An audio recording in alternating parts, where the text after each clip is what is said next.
Hi friends, this is FirearmPop, and this is just a quick reminder that my 2,000 subscriber contest is coming to an end just in a few short days here.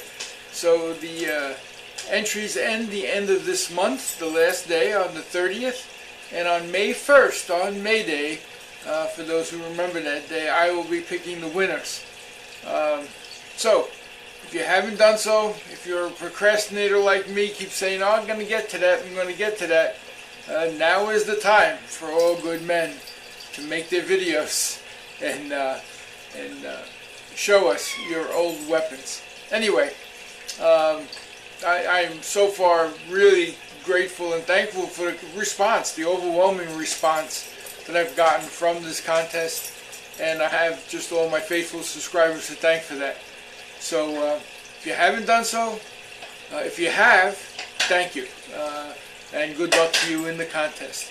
If you haven't, grab that camcorder, grab your laptop, or whatever you use to record, and punch out a video showing me any weapon. Okay, your oldest is preferred, and we just love hearing about all those old treasured weapons. So let's get those entries in. This is FirearmPop. Be safe out there, and God bless. Bye now.